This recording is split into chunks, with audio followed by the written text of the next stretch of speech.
Hey guys, welcome back to a brand new Ninjago video here on the channel. My name is TannerFishies. In today's video, we are going to be discussing every single elemental power of the Forbidden 5, since as of right now, every single elemental power has been revealed for every single member of the Forbidden 5. In case you guys have not yet been made aware, we recently got a Ninjago magazine which did confirm the remaining elemental powers from the Forbidden 5, meaning that as of right now, we now have every single power revealed for this group of Ninjago villains. It took a while, but we finally have all of them. So for today's video, I thought it could be fun to discuss all of the powers in one video, talk about their potential. Since we've only seen a few of them in action as of this point, some of them we still have no idea what they could do, we just know their title, their names. And towards the end of the video, I would like to talk about whether or not these are good or bad elemental powers in terms of creativity. Because all things considered, I've seen a few folks very mixed on the powers of the Forbidden 5. But first, let's talk about each of them individually before we have that discussion.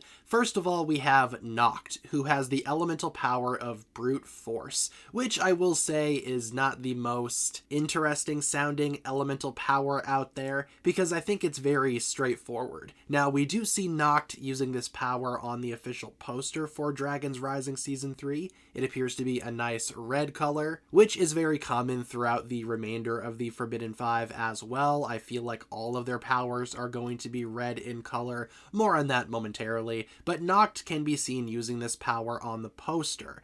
Granted, not in action, he's just kind of charging up with it, but in terms of what it could do, since it does have the title of brute force, I think it is very much a strength-based elemental power, in the sense that it probably increases the strength of Nokt in battle, and makes him even stronger than before. Which is saying something, considering that Nokt is already a very strong elemental master. I mean, he basically won the Tournament of the Sources without using his elemental power at all. More on that momentarily too, but still, with a power with a title such as brute force, something tells me it's just going to be a very strength-based elemental power, nothing more, nothing less, which ultimately does make it a little bit, like I said, not as interesting as some of the other powers, but it's a very straightforward power for one of the most popular Forbidden 5 members. Next up, we have Fear, which is the elemental power of Rox, the sister of Nokt, and also one that we just learned recently.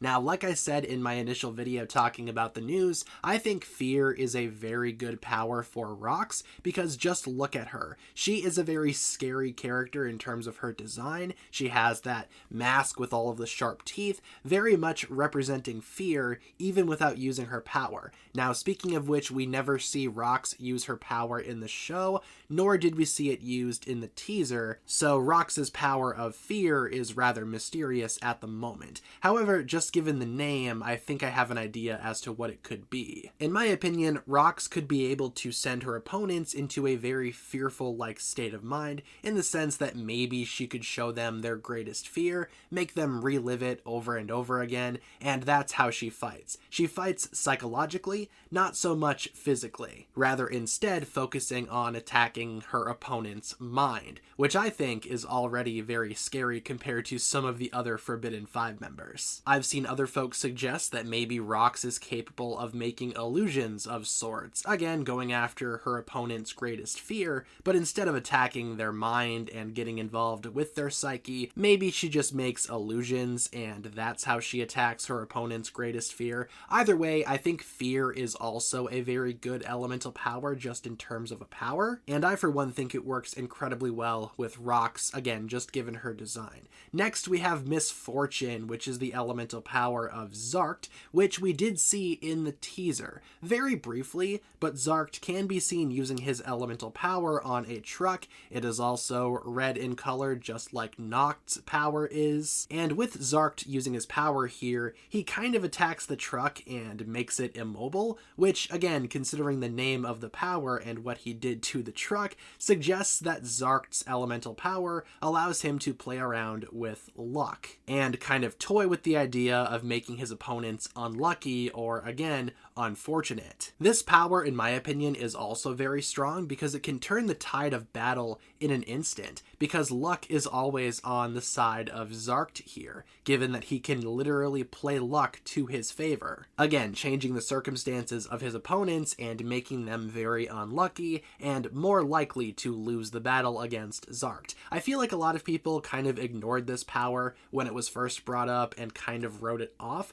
but again, Zark having the power to literally change luck in his favor, I think that's very dangerous. And given what we see in the teaser trailer, I think Zark is going to be a member that is worth considering as a dangerous threat. Following Zark and the power of Misfortune, we have Drix and the power of Swarm, which is probably the most straightforward elemental power in this entire selection, and we do see this in the trailer too. We see Drix using his power of Swarm to turn himself into a gigantic swarm of bugs, then materialize back into his normal form to get the jump on Lloyd. Basically, this power can be used defensively from what we see in the teaser, and it's a very unique elemental power as well. Now, this power is also red in color, as seen with Misfortune and Brute Force. Again, more on that momentarily, but still, with Drix having the power of Swarm, I think this power, while being very straightforward, it is a power that does make sense, and it is a power that I can't wait to see more of. As of right now, Drix is my favorite member of the Forbidden Five, just in terms of design, and I gotta say, Swarm, in terms of a power, is up there for me, just given the powers that we've seen so far. Now, granted, we haven't seen all of them from the Forbidden Five, but I love the power of Swarm. I think it's a very good power defensively and offensively, and again, I feel like a lot of people are sleeping on this one. Overall, I love the power of Swarm. I think Drix will use it very effectively in Dragon's Rising Season 3. And finally, we have Kerr of the Forbidden Five. Her power is the elemental power of Decay, which, as I've mentioned in my initial video talking about the news, was a power that a lot of people predicted just given Kerr's design, which, all things considered, is very reminiscent of a decaying corpse, for lack of a better term.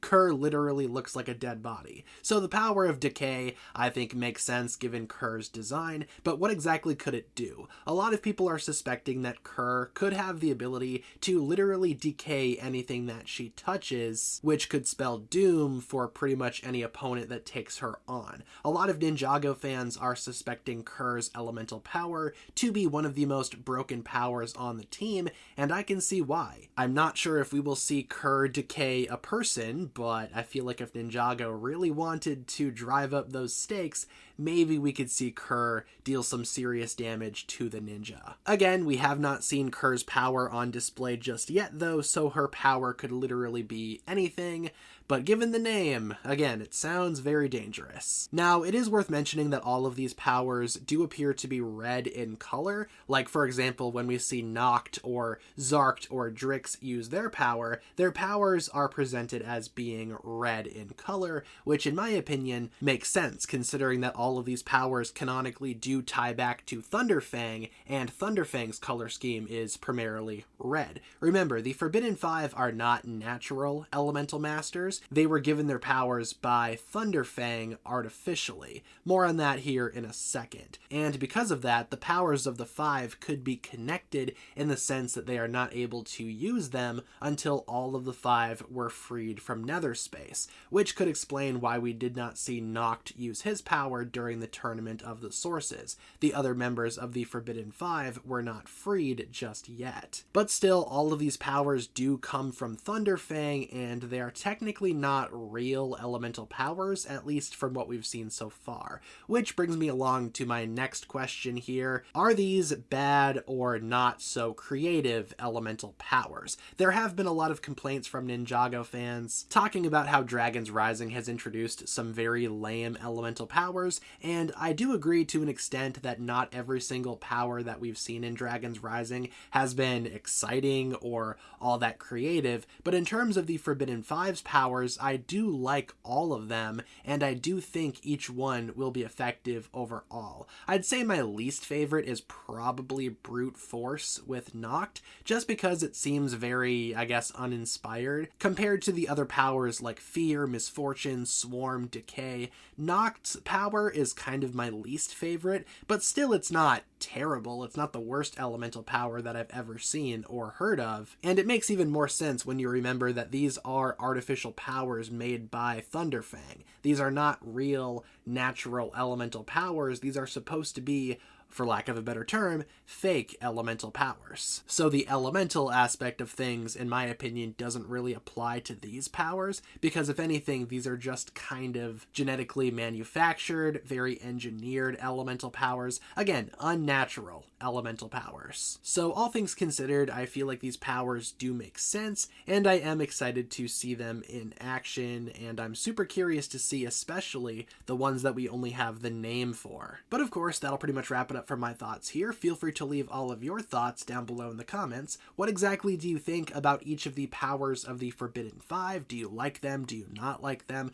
Which ones sound the most promising to you? Which ones are you most excited to see more of? And do you think that these are lame or uninspired elemental powers, all things considered? Thank you so much for tuning in. Hopefully you enjoyed today's video, and leave all of your thoughts down below in the comments. If you guys did enjoy, feel free to like and subscribe, do all that fun stuff, and I will talk to you guys again very, very soon.